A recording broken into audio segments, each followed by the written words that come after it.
And I'm not talking about the. Welcome to Memoirs Podcast, where stories are told to create lasting memories in this digital space that we live in. It's time to be creative and explore the opportunities you have to enhance the quality of your storytelling and to give you time back to enjoy with family and friends. Today's topic, mainly just for timing's sake. I think we can have the conversation that I want to have next week, but I wanted to make sure that we got this in lieu of the versus battle that's coming up. I've been in, I've actually said some things online that I did not realize were so highly controversial. So I have like a lot of my peers, a lot of my friends hitting me up. Some more respectful than others. I had to get into a little thing yesterday with a partner of mine for saying that the East Side was keeping Atlanta alive. Man, I thought my boy was playing with me. He called me. He was like dead ass serious. I'm like, what the fuck? Like we really arguing. That was a great But point, by the way. Excellent. oh, yeah, I thought he was like, I thought he was being funny. He was like, nah, like for real. I'm like, oh, okay, like we doing a thing now. But the second most controversial thing that I said was that I think that Master P and No Limit will win this versus coming up against Cash Money. I think so. I don't know how old everybody on this call is.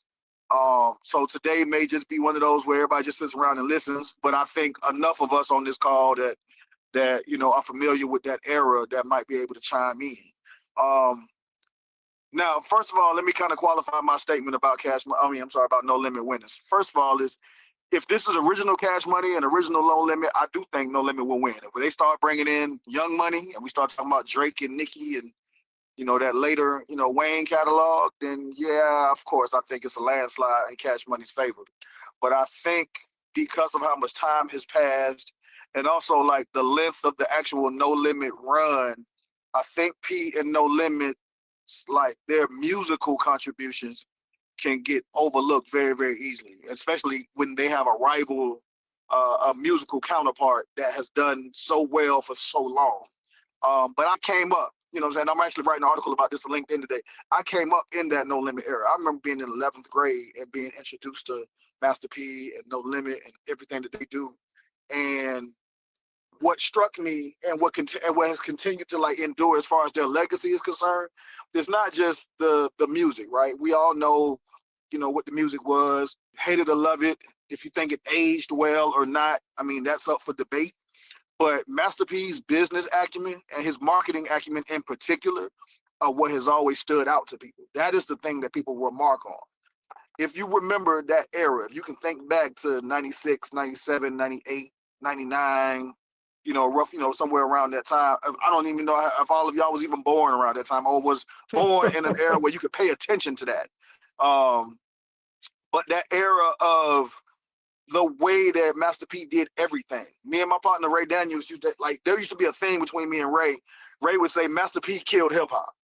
And he would say this shit on panels. It used to drive me nuts. I used to laugh at it, but he was dead serious. And I do think to a certain degree, Master P ushered in a lot of bullshit in the hip hop in terms of the people who started to mimic and like try to duplicate and replicate what he did. But in its originality, it was genius. He was not the first hustler, drug dealer, street guy in hip hop. He didn't bring that to hip hop. What he was, in my opinion, was one of the first music hustlers in terms of like, I'm gonna put out all of this music with strategy, with similar cover art, like a signature cover art that we all knew. Like when you saw the pen and pixel covers that had the over exaggerated diamonds and like just the kind of almost kind of call it like blaxploitation type vibe, but it was the 90s, you know what I'm saying? So it was kind of like an updated version of it, but very exaggerated diamonds, almost cartoonish in a way. But we just hadn't seen that before P did it. The amount of that he was putting out, kind of suffocating other releases. I've been watching a bunch of No Limit Master P like marketing videos. I started searching that shit on YouTube. And just P's strategy of like, oh, okay, well, Bad Boy's dropping a release. I'm going to put out something the week before and the week after that's going to kind of suffocate the release. So it'll be a P drop and then a Bad Boy drop and then a C Murder drop the following week. So it's kind of like stepping on the release before and after, just so even if he didn't outsell them in total, the numbers look crazy. And like he's thinking the way that he kind of came at shit, but just I don't know. Like I said, I'm gonna give you guys a chance to talk, but I'm excited about it because this battle gives everybody an opportunity to kind of revisit what Master P was. Birdman, like I said, we all remark about. We all celebrate what Birdman, Cash Money, Young Money, all of that is. But P really was a genius in terms of how he just like really attacked marketing. I can't tell you how many times we skipped school or left lunch, left during the lunch period to go to Best Buy to go buy a CD or buy a cassette. That's fact. I can't tell you how many CDs we bought on strictly the cover art. We didn't know who the fuck these people was. like for real, we didn't know. We became a fan of Mr. Magic. Oh no, right. There was no reason for you to be a fan of Mr. Magic. You bought it because it was one of the 80 CDs that was inside the cover of another CD. And he was like, well, I guess I got to get that brand one too. value through No Limit. So you started just buying everything, whether you knew about it or not. That was the brand value. Right. You bought it all. You know what I'm saying? Like so many guys were tapped in waiting for a Mercedes album, and you had no reason to buy a Mercedes album than the cover art.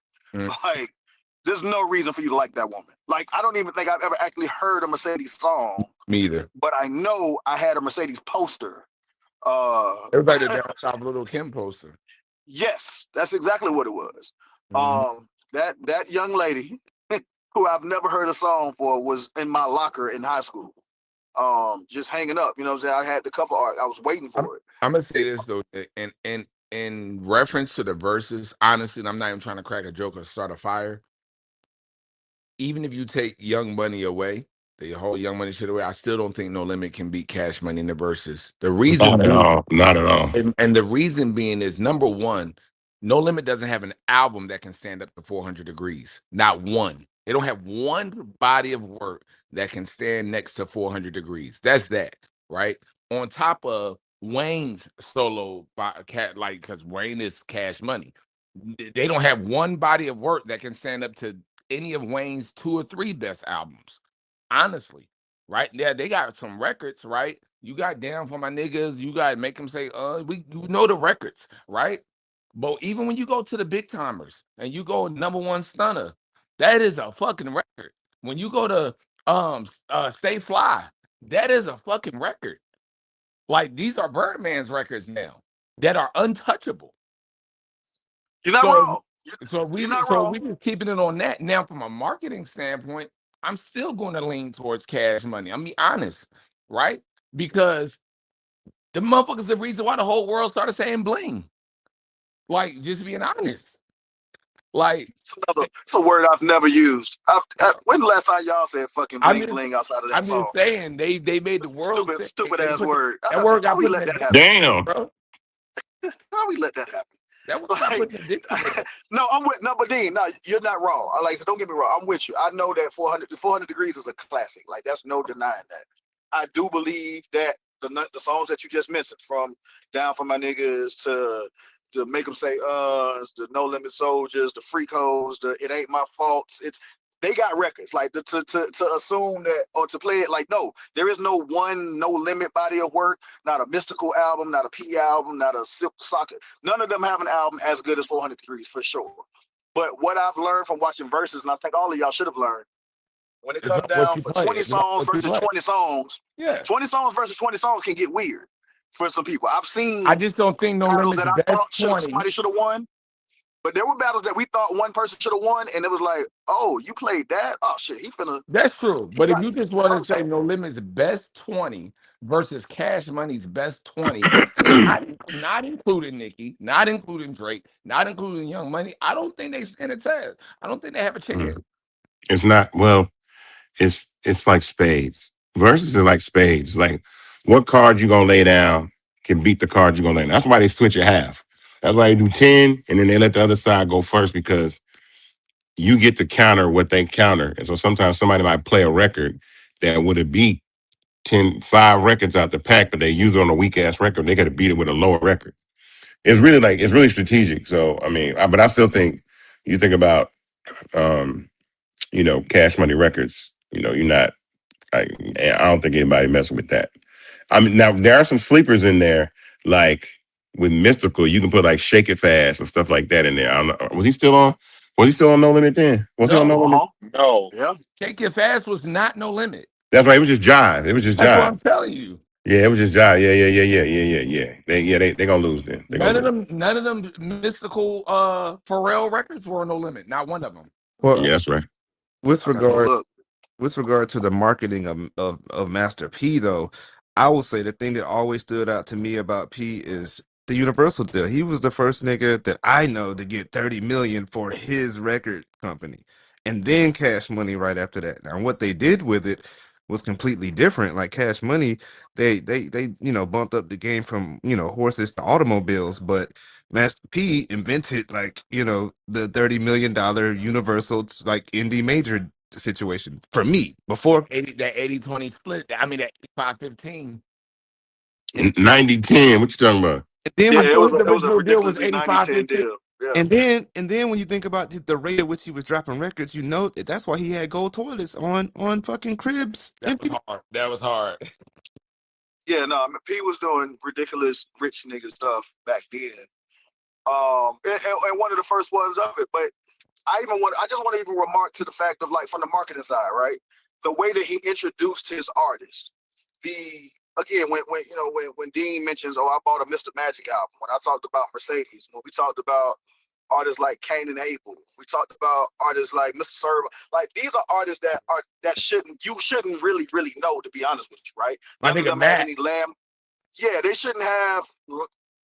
don't have like one record per se that that's like, oh my God, that's my favorite. This, that, they didn't have big radio records. There was no, this ain't that. Nobody on No Limit, I would say maybe outside of, Mystical, ever became, well, let me rewind. P Silk, C Murder, Snoop, of course, and then, like I said, Mystical. But you shouldn't know these guys, is my point. But P was very, very strategic about, I'm going to put Cain and Abel on 5 of these songs on my album. And then by the time this album is done, you're going to kind of have some level of familiarity with them. And now next month, their album is coming. And then when their album comes, I'm going to stick Fiend on their songs, 6 or 7 of their songs. And now his album. Like, and he was doing this on a regular basis before we ever really saw that. He was Like, breaking that wasn't artists. a thing. Yeah. He broke artists. Pre-social media. This is this ain't no something else that Instagram, he should get TikTok. credit for is he was the one that started advertising the next albums. That's what I'm saying. In the back of the album, that's when you took the words out of my mouth. When He was the one. he'd be did putting it first. the next albums in the back of the album He cover. did it first. Yeah, and what's ill about that is, like, y'all know I work at 1RPM. I work at a music distribution company, and in the Kanye West era of releasing music, where people are surprise dropping albums, changing the albums at the last hour, at the last second, finishing an album on Friday, dropping it on Saturday. For Pete to already have the cover art and tell you, I know for a fact that I'm finna drop this album 6 months from now, and as a way to get you always came out primed on that for date. it. His date never moved. He never missed a date. Never missed a release date. And again, pre-social media. There's no TikTok. There's no Instagram. Even the way that he went about getting features. He, I watched these videos where P was like very strategic. He's from the South, so he didn't really have an allegiance to New York or LA. So he would say, all right, cool. In order to get California, I'm gonna go get with E40. In order to get, Texas, I'm gonna go get with UGK. In order to get Memphis, I'm gonna, like, he was doing these features strategically to grab territory. You know what I'm saying? Like, he was doing these things strategically to grab, geography, essentially, and grab territory, grab fans to attract more people to him. In the 90s, this is a genius mindset. I know that, nowadays we look at that as that's normal, or of course you would do that. Why wouldn't you do that? But again, we talking about the late 90s of watching somebody, put together just a masterful marketing plan. Stole it from Master P. Niggas don't even know that. Jay-Z actually stole that from Master P. 100%. Independently. He did. Jay-Z jumped on a Silk the Shocker record. Jay-Z came down here and jumped on a 400 Degrees High remix record. Then he went and got UGK. That's how he started, like, solidifying himself in the South. So, I mean, I want to go on because I want, not only do I want to kind of continue to celebrate P today, because like I said, this battle is happening Saturday, which is gonna be weird for me because One Music Fest is Saturday. We That's the show Dungeon we Family. showing the verses at the retreat. Perfect. Thank you for doing that Got because got I want to do the Dungeon Family reunion, but I definitely want to participate in the No Limit Cash Money thing. So I got to figure out how to zigzag between all of that because two of my favorite like musical legacies will be doing stuff that night. But I want to just give have an opportunity to celebrate somebody that, I mean, of course, it's being acknowledged, but when we talk marketing, I think we get trapped or we kind of become prisoners of the moment, right? So we start talking about the Beyoncés, the Puffs, the Kanyes, just some of the things that we see nowadays, but we forget kind of where those things came from and how cyclical marketing, music in specific, just entertainment in general can be. I think a lot of those things that P did will probably end up being repeated. I could see somebody like an NBA young boy or somebody like that taking those same tactics, those same strategies, and using them, moving forward. And I'm curious to see who does that. But I also want to see which one of us, on this call, none of us, anybody on this call. It don't have to just be the music people or the entertainment people. A lot of y'all have businesses that you are releasing something, whether it's clothes, whether it's whatever it is, a mobile bar. I know that Tiff has. I know Jermaine has his own vodka. Streets on here for Coalition DJs. Like, there are people on this call that have nothing to do with entertainment, but there are strategies that P employed that we could all kind of utilize. Being real. So I really want to harp on that. We approaching the point of the call. I want to give my stage a couple more minutes to talk and just kind of throw some Hey, one last thing that P, but go for it. Go P did. One last thing that P did first, and I know it's so crazy to think about this. He literally let the flea markets replicate the No Limit chain. He was the first label to do that. Like, literally, you could go to any flea market or ghetto spot in the United States of America and get a fake No Limit chain. Greenbrier Mall, Discount Mall, they would sell them on the East Coast, West Coast, all that. That kind of brand affinity and brand loyalty to your fans was outrageous. And I never looked at it like that back in the day, but looking back on it now, Yeah, that's it's crazy. crazy. Imagine in 99, 2000, 2001, going to the discount mall and you can get a fake Rockefeller chain. You never see no fake Rockefeller chain nowhere. They even started making the fake Cash Money chains. They started making after the No Limit chains. Then they started making the Death Row chains. Like, you could go to Greenbrier and get a fake Death Row chain, a fake No Limit chain, a fake Cash Money chain. Well, let me ask you this, Dan, and I'm gonna ask the stage and ask the room this, right? How do y'all think that happened? Like, as much as I'm sitting here celebrating P and his marketing prowess, right? But how do y'all think that happened? Again, Master P was not the first black-owned record label. He wasn't the first gangster rap hip hop label. He wasn't even the first one down south. But we didn't have what happened. There were nobody was trying to buy a Rap-A-Lot chain. Nobody was trying to buy a Ruthless Records chain. What happened? You know what it was? I think he wanted market share over quality, right? He cared about market share and value over quality. And I'm just saying, it made me think about something because there's a video on YouTube of Dame Dash in the Diamond District in New York City where the jeweler made a real Rockefeller chain. And Dame walks in like, who told you to make this chain? And he was like, oh, no, Dame. He's like, nobody tells anybody to make a Rockefeller chain but me. And it made me think, and then you said that made me think about the No Limit chain, right? That's why in 2025, getting a Rockefeller chain is still coveted right now. Artists, athletes wear them like, oh my God, Jay gave me a chain, right? If somebody tried to hand you a No Limit chain right now, anybody, they'd be like, get the fuck out of here. That's true. Because it wasn't watered down. He was the first one to do that 90-10 deal, for sure. Who was that, Jermaine? Yeah. Yeah, he was the first one to do that. That was the aspiration, though. It was that deal that led to the marketing that made people invest in him because of that deal. Yep. Like, nobody had ever did that deal that we seen. before. So like that was the deal that led it. The deal led to the marketing, which led to the following, which led to him being able to like just constantly promote next artists on projects like y'all said before or whatever. But it Well, started with the deal. It was well, the let me say respect something. of it. Let me say something about that deal though. That 90 to give someone a 90-10 deal means one of two things. Either we really believe in you, and we know that 10% will make us billions of dollars, or we don't think anything of you, and we ain't gonna do shit. You can take your 90% and good luck to you. That's what it was. They believe in it. Yes. So I have a I don't think question. anybody saw that being a thing. That's why that deal was available to them. Go ahead, Lita. So I have a question though. So knowing that he's released, Rap Snacks and or been a part of the Rap Snacks and that noodle company thing he got going on and all that, where do we see the break? Right? Where do we see the shift where his marketing was not as effective? Right? Like we talked about all the great things that he's done, but there's been a shift. It's not hitting the same. He's not landing how he used to. Was it a matter of technology? Was it a matter of other entities were big and became bigger? What happened there?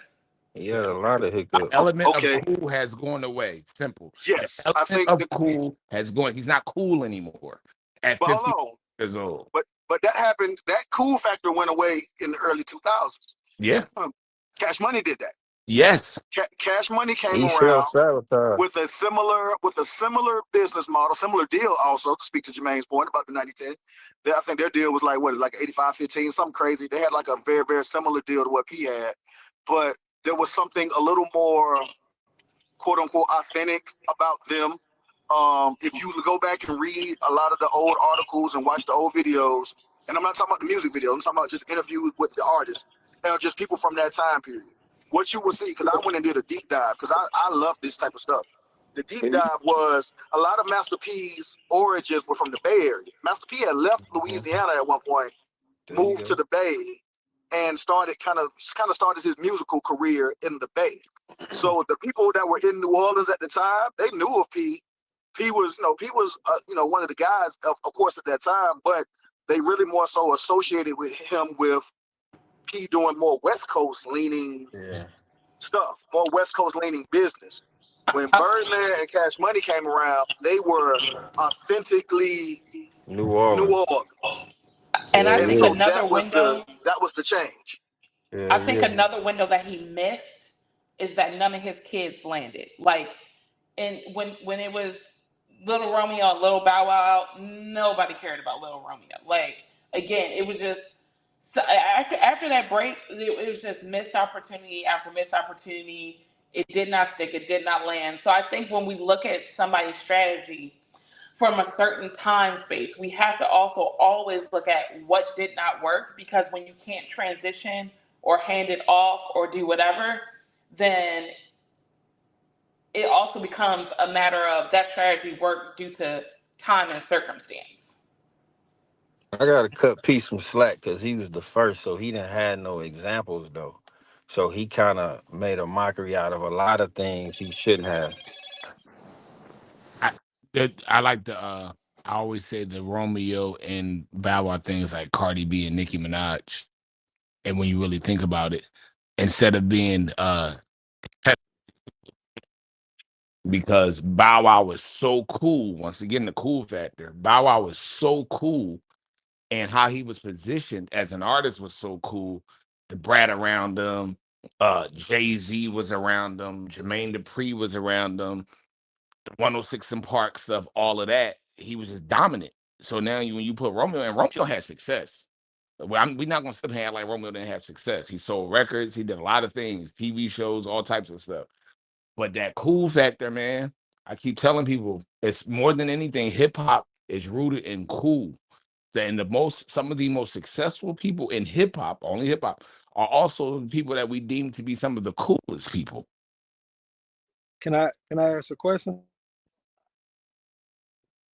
Yeah. I don't want to I mean, I don't want to position it as a comment because I know people gonna tear it down. But as a tell us where you question, from. you got I'm from Nashville, Tennessee. Yes. What's good? You got Casanat, you got Master P, and then you got NBA YoungBoy.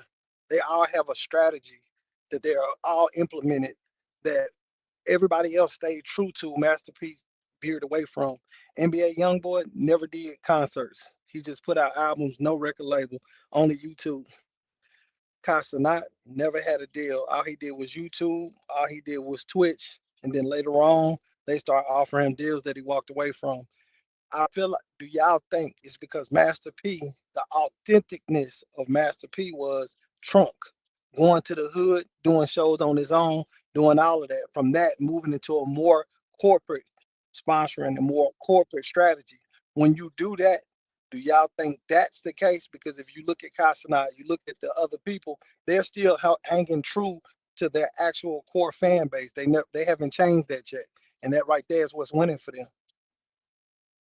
To me, P was never a real artist though. He just was a hustler, and his tenacity is what got him through. He was turning on other artists, that people who like Mystical, who really were artists though. P was just a nigga who know how to turn one into 10. Nope. Yep.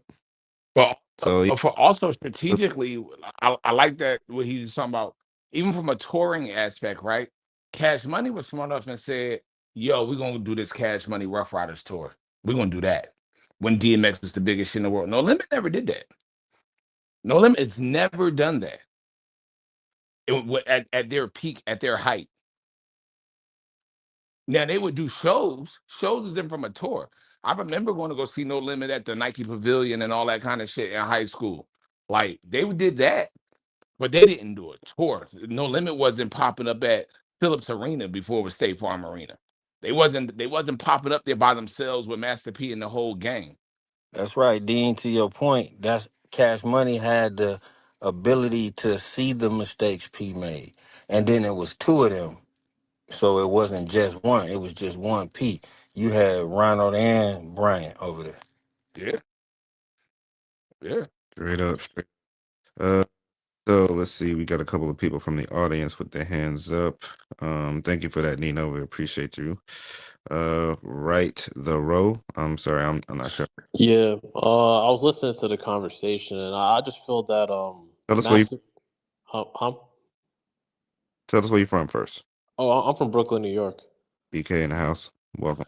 Yeah, I feel that Master P, he just targeted his demographic and he was just consistent. And even his label mates like Silk the Shocker, Milk, Mystical, and someone was talking about Lil Romeo, but I think Master P did a successful job with Lil Romeo. He made him hit his demographic, the kids' demographic. Yes, and when he got older, he wasn't able to gravitate towards that bigger, older crowd, but I still feel he did a good job with people that were under the No Limit brand. So I think it was him hitting the demographics, and I think it was his consistency. That's even the reason why, like Snoop Dogg wanted to join No Limit because you can say whatever you want. They might not have the best music, even though I think they have amazing music, but they were very consistent in putting out records.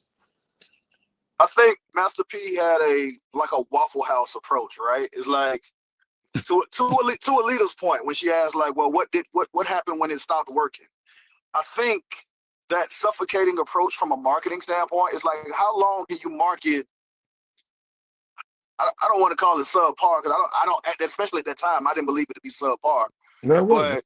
But Y'all know they. how long can you market okay music that's okay, it's all right, by just I'm gonna put it everywhere, right? It's like Waffle House is not amazing food. Please don't ask me my true opinion about Waffle House because y'all know I hate it. But if you stick it on every exit and it's available all the time and it's a billion of them right there and it's just like I'm starving, it's open late, fine. You know what I'm saying? That was almost No Limit's approach. Like, Elevation. you just want to hear something new? We dropped something this Friday or this Tuesday. At that point, it was Tuesdays. Well, at the end of the day, they lost Beats by the pound. Like that's what happened. They lost Beats by. Yeah, that didn't help either.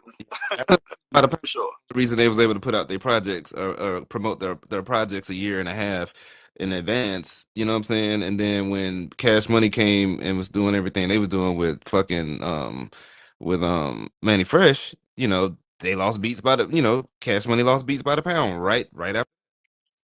And then that's when, everything was different. It's like, well, fuck, I forgot how to recruit producers or some shit. So Hold up. I say one more thing though. That I was introduced to P in like 95, 96, when Mr. Ice Cream Man, I just moved to Atlanta, right? Culture has shifted so drastically from 95 to 99, right? 95 to 98, the 3 year span, right? That cultures it started becoming more Lux, right? Puff and Hove was talking about platinum and ice, and they driving the Bentleys and that kind of shit all on MTV and BET, right? Cash Money leaned into that. Even though they was walking around with white tees on and blue jeans and white Reeboks, they was like, okay, cool. Our fits might be cheap, but we gonna be walking around with $1 million worth of jewelry on, right? We're gonna have the craziest cars with the craziest rims, and people started once again as like hip hop is aspirational, right? Master P and them walked around with fatigues on 24/7, 365 at a time when culture started to elevate slowly in fashion, in lifestyle, and all of these things, right? These people started showing lifestyle. Using MTV Cribs as an example, somebody mentioned when Master P was showing his house with the gold toilets and all that kind of stuff. That is true. When P and Dame and all them was doing Cribs, they started taking their place. Diddy was like, "Oh yeah, I'm bringing y'all to my Miami house on Cribs," and Dame was like, "I'm taking you to my London flat on Cribs." They were showing like this opulence where P and them was like keeping it so New Orleans that I think it kind of like hindered them as time went on, as we got up around 98, 99, 2000. I'm telling you, like, I yeah, don't think I don't think you're wrong. I don't think you're wrong. I know definitely. Gary. I know we got a couple more people on stage. I do want to just throw this caveat in though. I look at just trying to take what he did right and do and replicate it for us, just for everybody. Because I always want to try to apply these lessons to like how can the average person, the average business owner, the average aspiring entrepreneur take some of what he did and use it. Like as soon as we get off this call, what can you do today that you might can apply to your business? I do want to throw that out there because I feel like that suffocating marketing, if you can afford to do it, or if you have a product that you can just kind of place any and everywhere, I think you can suffocate the marketplace. I think Dean spoke to it earlier. He said, P cared more about market share than necessarily quality control per se. You know what I'm saying? Like there was so much coming out, it almost didn't matter. It was just like, hey, we just want to make sure that No Limit is something's dropping every single Tuesday of the year. And I wouldn't recommend that, especially in the music space, but I don't know. Is that something that you can do in the movie space? Is that something you can do in the car space, the liquor space, the merch but space? Like, let's not shit on P, because you could arguably say that the way that we release music now, right, in the streaming era, he kind of started it in the CD era. Like essentially, he did. Yeah. Like he really did, right? So it's like it just wasn't the streaming era with the volume of music that was releasing from his label. Now it's like if you're an artist and you go 6 weeks without releasing the next single, it's like you fell off. If you ain't no superstar, and and to that point, that is exactly why Ray said shit like Master P killed hip hop, because we hate that. I Like hate when we, that's what yes, he did Define we. start that, but we all kind of hate that that's the case now. you couldn't even live with a P album because the next one was coming out in 3 weeks. You ain't Honestly, wrong. Thorane, welcome to the stage. Tell us where you calling from. What would you like to add to the convo? What's good, Isaac? I'm calling from Atlanta by way of Duval. I'm Duval County, born and raised Jacksonville, but I'm in Atlanta.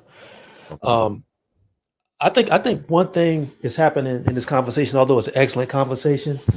There's a little bit of recency bias going on because if you look at the spectrum of hip hop music, what P was able to do was really nationalize something that had been regional for like a decade before he showed up on the scene. Because if you look at the way hip hop happened regionally, the first person to really do what P did outside of New York was Luke. Because if you remember, Luke out of Miami had the Two Live Crew. And a lot of those records when they first came out were selling like in the major like media centers, which at the time was New York. But what he did was he basically ground walked his label from Miami through the south, through the southwest, southeast, up and across to California. And he had a whole industry that was going on that was selling Loot Records material and Loot Records merch in those spaces. What happened was he laid the groundwork for what happened when Rap a Lot happened, and then Rap a Lot with the Ghetto Boys and Scarface was able to start moving things nationally. So P walked in. Then y'all said P was based out of the Bay. The Bay had a whole ecosystem of hip hop that was going on where they were selling 100,000 records nowhere but California. So what P was able to do was take all those different currents and he was able to put it into a space where it was sort of an aspirational with the packaging from Pen and Pixel, where you had like all these outlandish covers that really are almost like right now they look kind of outrageous, but at the time you're talking about 1999 to maybe 2000, 2001. That stuff was really, really the driving force in hip hop at that time. And what that's all he was able to do. He was able to market something that was regional and take it national and then take it global because there was a doldrum in between like where hip hop was going because there was 4 or 5 different currents happening in hip hop. You had just had the death of Biggie and Tupac. New York wasn't really hitting on nothing because people weren't really feeling that music no more. And so you had this whole ecosystem of things that were going on connected to MTV and connected to the internet that was starting to happen. So a lot of things happened that people was able to take advantage of and really be able to blow up on. And some of that stuff has a really short shelf life, and you can't do that sustainably for a certain amount of time until you start really diversifying. And he wasn't able to do that, but he was able to run the industry for about 2 or 3 years while he did it. Straight up. Thank you for that. I agree with everything you said. I appreciate you. Any thoughts on that? He ain't wrong. He ain't say one wrong word. I agree with every bit of it. Straight up. It's unanimous, sir. Thank you for that, Terrain. We appreciate you. No doubt. And tell us where you calling from. What would you like to add to the convo?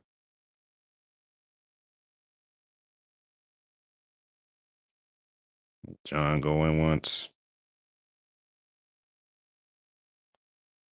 Tap your mute button. Or not. Might have missed the boat. Peace out, John. You know. We tried. Hey, Nick, another Um, reason I would give you a 90-10 deal would be I'm not giving you no money up front. You just got to work your move the way you work your move. And I get 10% for that. Yeah, he But don't get no marketing dollars. yeah, you don't get no upfront money at all. And that's what the 30 million was for cash money. It was upfront money.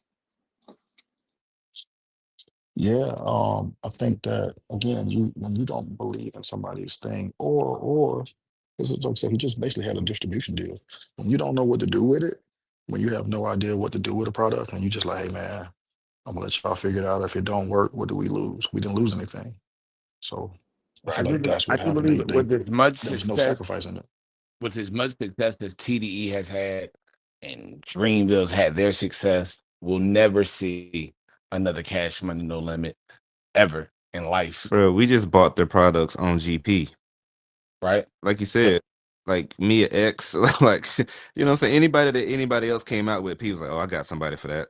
I got somebody for that. And then you know what I'm saying? Like he it was insane. And just to think that he got 90%, 90 cent on the dollar for when, just when shit was $15, $20, $25 per CD at that. That's another part. You getting 90% when something was $20, $25 at retail. like, yeah, so I could see how it would be very, very easy after, say, a decade to just become insulated, you know what I'm saying? And not even see the world around you. And you start thinking like, you know what I'm saying? Like, stop thinking like, like you're like the apex predator, you know what I'm saying? Like, because you're so comfortable and fat now, it's easy for, Cash Money to zoom by you because they see what you've done. And like you said, there's two of them. So the like one when one is slacking, one can pick up the slack and move in completely opposite directions. And you got two brains on on one project. So like, and they locked in their talent like they did. When you have a 90s like 10 situation, you need to have your talent locked in. And when you lose beats by the pound, you have no one to make beats. I And also think that going fast forward into the verses part, I think Cat No Limit needs to open up with the No Limit song from the TRU album. That's the first thing that needs to be played. Yes. They need to One set the fucking tone. all right, 1000%. Do they need a nice little C murder run like because we were He all murders on that song. He's on that song. seeing like a free C murder like how many We don't care about that. We don't care about that. This ain't a free C murder campaign. Somebody can wear a T-shirt. They need to open up with No Limit Soldiers from the TRU album because I don't think that's all they got though. no, That's it's not. not a no, That's not no. all they See, got. I'm not eh, gonna say that. They That's just like don't have nah, enough. They just don't have no. enough. that's like I the Tiger. Like Nah, I mean, no, they got more. I look like this. Like I said, from somebody who was really like ingrained in that era for real, and like I said, I've been seeing all of the fake playlist of what what No Limit should play, Cash Money can play, all of that. There is a path. You know how they do like the presidential election? They like there's a path to victory here. that's There's what a path. Hold on. There's a Let path me for No call this Limit to out win to you. here. Here so they goes some. In 2006, No Limit Records released the greatest hits. Bout It, Y'all Ain't Ready with Mystical, Bounce That Ass, Gangstafied, The Shocker was so The Shocker. He did that. Ain't No Limit. Um, Where the Little Soldiers At? That was my shit on the low. Uh, that beat was so crazy. Um,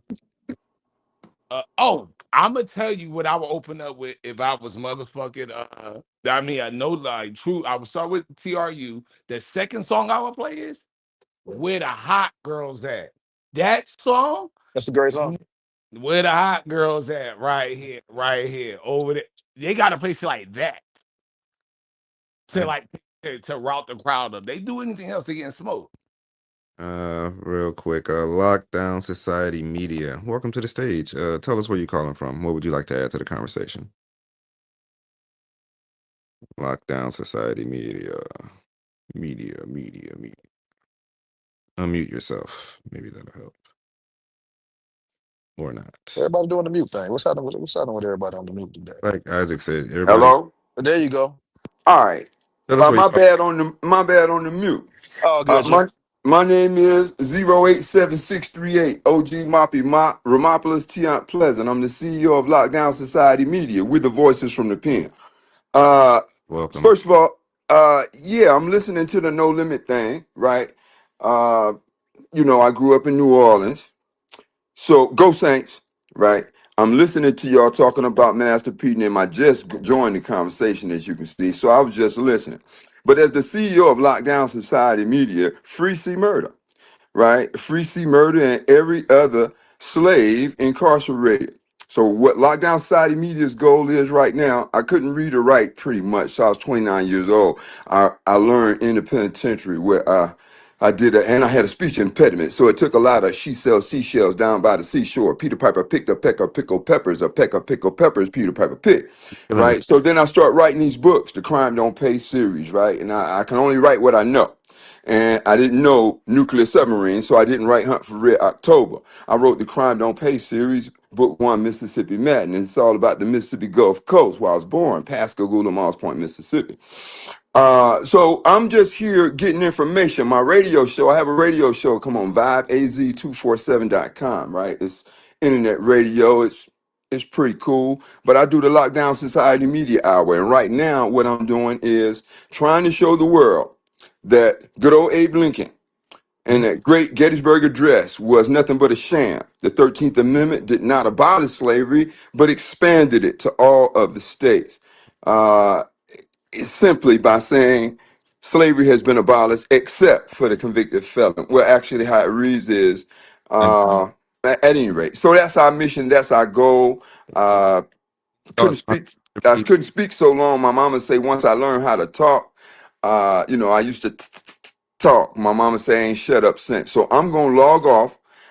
But I'm very interested in anything New Orleans, anything Mississippi. As I trace the money, I'm checking the money of slavery right now. How many states? How much money do they make? Arizona wasn't necessarily a slave state. However, it makes more money than any other state off prison labor. And Okay. with that, I'll step out the way. Blessings, bro. That's amazing. Thanks for calling in from the inside, bro. We appreciate you. Stay safe. For sure, I'm on the outside now, brother. I'm on the outside. I'm helping the guys on the inside, but I know the mission. So I appreciate it, and I will stay tuned. I'm investing in fan base and all things black. I'm trying to stay tapped in with everybody that's relevant, which is everybody here that I'm listening to. So it means a lot to me what's going on, and keep the mission, ladies and gentlemen. Thank you, bro. Peace. Appreciate you.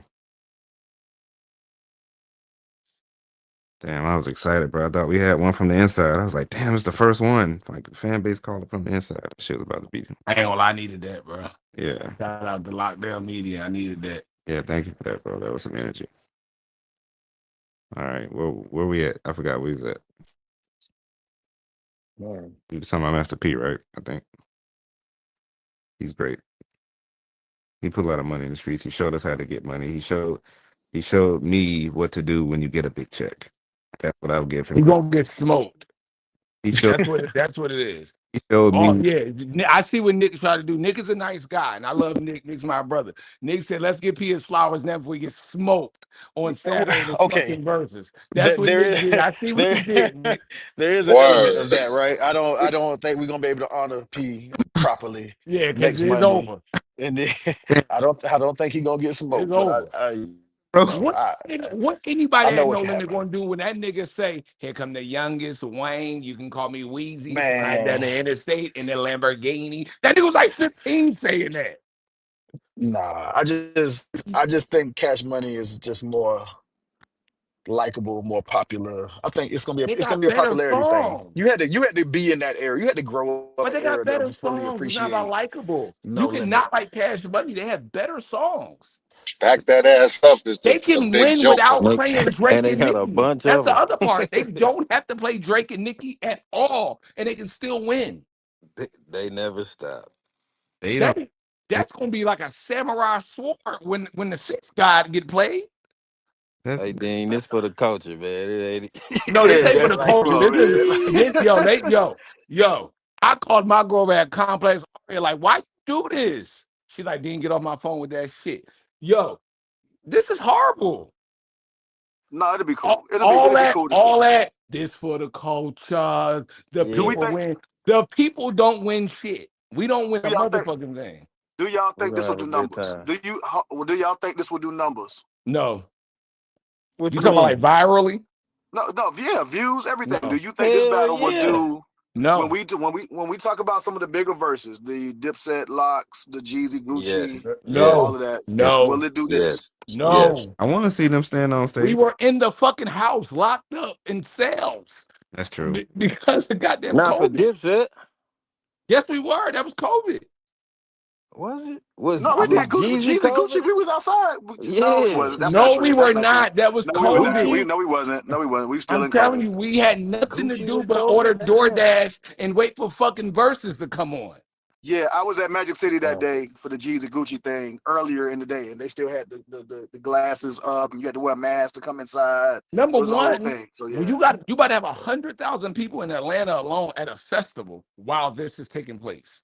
Yeah. that's There true. we That's go. gonna hurt. There we go. That's gonna hurt. That's gonna hurt. You're not wrong. Tall boy up here. What Tall boy? You chiming in? What up, tall boy? Good morning, how y'all doing? What's I up, bro? grew up in the No Limit era, and I'm probably one of the craziest nuts to ever do whatever I did. I was in college, a freshman, and I remember getting the No Limit tank tatted on my arm. And I remember my coach saying, "What the fuck have you done? How do you see the language, ladies?" Um, and it is what it is. I ended up transferring out of Cal State Fullerton and transferring to University of New Orleans because I wanted to be closer to Master P. Didn't know this man from a can of paint, did not know anything about this guy. I met him on my plane flying out there to go out to my visit Worth it. for my college visit for the University of New Orleans men's basketball team. I met him on the plane. I still have the autographed signed CD copy that he gave me of The Last Don. He tried to do some things with me on my visit, but I ended up, doing the right thing as far as doing the visit with the coaches. What I'm trying to, I guess, bring it in here is I was one of those ones that I lived in that I went to high school and I graduated high school in 97, graduated in '01. So I lived through that Cash Money, No Limit era in New Orleans. What did I he? watched it. I literally was buying CDs every Tuesday at Peaches, which is Mia X's mom's record store, or we'll be at Circuit City buying CDs every Tuesday. So I'm gonna ask you a question. I'm glad you said Go ahead. that. You being in New Orleans between 97 and '01, at the peak of both Cash Money and No Limit, what were the similarities and differences you saw while being in New Orleans? I was in Atlanta listening to it and witnessing it. What did you see? Just from a fan So, perspective. so from a fan perspective, as an athlete, I can tell you, I remember when Baby literally rented out the Superdome, and I went to that Superdome party, and I watched how he got his platinum teeth, and he literally turned off the lights and said, "I got platinum teeth." That was the first. We had never seen no stuff like that. Every Sunday, the lakefront was on lit. Like when I tell you the lakefront, I went to University of New Orleans, Lakefront Arena. Every Sunday was a cat. Now, don't get me wrong. No Limit had their stuff, and I think the people from the lower ninth and the people that came from the Calio and the people that was, that was No Limit fans, they supported No Limit. Cash Money had Back That Ass Up. They had hits that they were dropping. But I think in the 97, 98, 99, when Back That Ass came out, I think that's when it started to shift with Cash Money. And Right. people started to like Cash Money much more. You would see the girls from Xavier and Dillard, they would be doing more of the Back That Ass Up song as opposed to uh, the songs that No Limit was doing. Now, I was a big fan of No Limit. And anybody that knows me that knew me from University of New Orleans, my nickname was Colonel Sanders. It was like he was the big. My one of my assistant coaches called that was the nickname that they gave me. My coach, I was a big No Limit fan. Master So P would so rent out. so to your Master point, P, hold on, go to ahead. your point, this is to Nick and Gary, what I just mentioned, what I just said 30 minutes ago about lifestyle. It was something I didn't know that he just educated me about. He just said that Birdman rented out the fucking Superdome, turned the lights out, and said, I got a platinum and diamond grill. Look at this shit sparkle. Yeah, that's crazy. Bruh, That's crazy. that level of lifestyle marketing, right? It really like created an affinity of fans for Cash Money, this opulence ghetto lifestyle they was living. They was doing what Puff and Hove was doing, but just in a different way. They Damn. were Like throwing nigga, money. That they were throwing money that, and we had never seen nothing like that. Master P would throw parties at the Riverboat Hallelujah. And we would throw parties, and I remember standing right next to C Murder when they got into a fight and they stomped some dude out. I'm standing right next to him when it happened. And it was like, oh shit. Like just to see that, but Cash Money, I want to say when Back That Ass came up, I think that's when that transition started to happen where the women, because the girls, if you listen to any New Orleans bounce music, I was big into boom as in bass because we grew up in Atlanta with that Miami bass, that Atlanta booty shake music. So I wanted speakers. My teammates, they wanted rims. They always used to say, "Tall boy, you got this '92 Hyundai Sonata with all this boom," but the girls want to see the cars. I wanted to see the girls dance the at the. rims, the I shining. wanted. I wanted to see the girls bounce that ass at the bus station. I mean, excuse me, at the bus stop while I'm going to campus. So I would play whatever song that I had going on. And don't get me wrong, I bought Cash Money records. Lil Wayne, believe it or not, when he was still young, he lived in the actual apartment complex that I lived in. But we didn't know Lil Wayne the way we know Lil Wayne now. Of We course not. played Yeah. that. We played that New Orleans bounce music. We played that Cash Money because we knew that the girls were going to. It didn't matter. They getting up and they shaking ass. That's what they're gonna do. Now, if you wanted to hear that I'm No Limit Soldier or 504 Boys Wobble Wobble. That really wasn't like the song, if that makes sense. I think the biggest song that was out there, because you got to remember, fight music was still out there. So Down for My Niggas was, that was the song. That was like anthem. But Yeah. that was pretty much about it was probably when I was in high school, But I when say, I was a freshman, when I was in high school. So that was like 97. But 98, 99, I think you had Young Bleed that had a song out at that time. How You Do I think, what was the other song that was big by Silk the Shocker had a song, It Oh, Ain't My Fault. So it was kind of like I said, now who's going to win this versus, to Nick's point, is going to be a popularity contest. And because more people know Cash Money and saw what they did as far as throwing out money, I think that's what's going to win. And Because people are not going to. the more So, People, recent hits, the more well, recent go ahead, because I want to wrap up. I'm done. Go ahead. Just more recent hits. I'm done. Go ahead. That's it. They Oh, just okay. Cash Money has more recent hits. Drake, Nicki, more recent Wayne, Tiger. People got Tiger. People forget Tiger got like 2 or 3 songs that's diamond out here. No, that's funny. I so just actually looked up, randomly had to look up something about Tiger, and I didn't realize exactly how big Tiger was. He's definitely the forgotten one of Yeah. that Young When Money you crew. forgotten with 3 diamond singles, that's Yeah, insane. it's a thing. No, he ain't wrong. So look, I so appreciate everybody indulging me. I appreciate everybody indulging me today in my little walk down memory lane. I do, like I said, I'm finishing up an article for LinkedIn and something else I'm doing for P, and just the marketing that he did, and just kind of what we've taken from him over the years, and just some of the stuff that I learned personally, but also just kind of hip hop learned personally just from watching P and how he moved, and just the thing that everybody else was able to mimic and have success off of, Cash Money included. Just from P's blueprint of how to market music. Um, I think the battle's gonna be interesting. I think there will be some viral moments from it.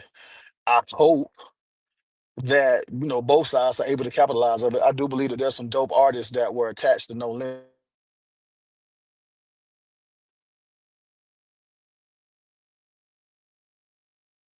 you muted yourself, Nick. He was on a run. He must have been getting out of the car. Can I say this real quick, Gary, before he finishes? Yeah, he probably still talking too. No, no, here you go. No, you hear me? Yeah, Yeah, It was the blue. It was the Bluetooth kicking in. My bad. I was getting in the car. I do want, like I said, I just wanted to say that I hope this battle does numbers, and I hope that there's. I'm starting to see a lot more interviews with the Cash Money artists. Turk is everywhere. BG is everywhere. A lot of the No Limit artists are doing interviews this week, and I know that there's going to be conversations around who's going to win, who got better music, but. I feel like whenever we talk about giving flowers and recognition and accolades to people, Pete was the blueprint and has been the blueprint for not only like the South, but just hip hop in general. I picked up a lot of things. We picked up a lot of things in terms of culture. Hell, Cash Money picked up things from P. P was the blueprint. P showed everybody how to kind of figure this thing out, and everybody else kind of built on top of it. So I feel like yeah, I might. The reason I did it, and to Dean's point, I know he was joking, but kind of serious. Like, yeah, it's probably best to do it now because I think come Monday the conversation will be, oh my God, Cash Money did da da da da da. They played such and such. Got records, Um, man. I'm did just talking Nicki about the come music. out? Did Drake come out? Like it's gonna be the who Drake ain't coming out. who. Drake ain't coming Yeah, to no damn complex con. he ain't coming. if Yeah, Drake. he's sitting this one out. But Nicki might I do do it. think She that's won gonna be more of the the conversation. And Nicki, I also hope that from a marketing standpoint, P figures out how to take advantage of this spotlight. I don't know if they truly took advantage of like when they had the Essence festivals and all the things that were celebrating, the label. I don't know if P really Nick, leaned has he sold into his catalog yet? that. P, you know what? I don't know. I don't know the answer to that. I I don't feel think. like we would Knowing know. him, probably not, because I kind of feel like he's the type of person that would be like, I'm gonna hold on to it forever. Well, Type of person. he I don't don't know got that to he ever sell it. gets it I off. was That wondering. would have been news if it did. Can I say this Also, real I quick, don't. Nick? Go ahead before we wrap up. No Limit had 27 or 28 artists that was on their roster in the 90s. I don't know how many Cash Money had on the 90s, but you got to remember they evolved in the era of 2000 and even to where we are today. So it wasn't just BG, the original Hot Boys, the original Birdman, it was just them that created their hits. At the end of the day, when this event is over with this versus, one, both the city of New Orleans wins because one, their music is still shining, and two, you have to give homage to both because they both changed culture and they changed hip hop during that 90s, early 2000 era. So I think it's not a matter of Sure. who wins and who loses. It's a matter of, hey, there was once a rivalry against No Limit versus Cash Money, and to be able to see both of them come together under one roof and be able to celebrate music and saying this is what our cultural efforts brought to us. brought to the Yeah, world, I think that's what that should be celebrated as opposed to who's going to be a winner and who's going to be a loser. for sure. Totally agree. So look, we do this call every single Monday, 10 a.m. Eastern Standard Time to 11 a.m. Eastern Standard 11. Time. We're a few minutes over our normal time, but I appreciate everybody indulging me today and joining and being a part of the conversation. Please tell a friend to tell a friend. We'll be back next week. I know last week we was out for Indigenous Peoples Day. You know what I'm saying? It was a day for us to kind of sit down for a second, but we'll be back next Monday for sure. We might recap verses just to kind of, I am curious to see what everybody thinks of it once they see it. And I'm interested to see what goes viral out of it as well. And then, like I said, I got a much more serious topic that I want to discuss. I'm pretty sure I'll just keep that in the holster to next week as well. So appreciate all y'all. Hope y'all have a great day. Love and respect. And talk to y'all later. Peace. Peace out.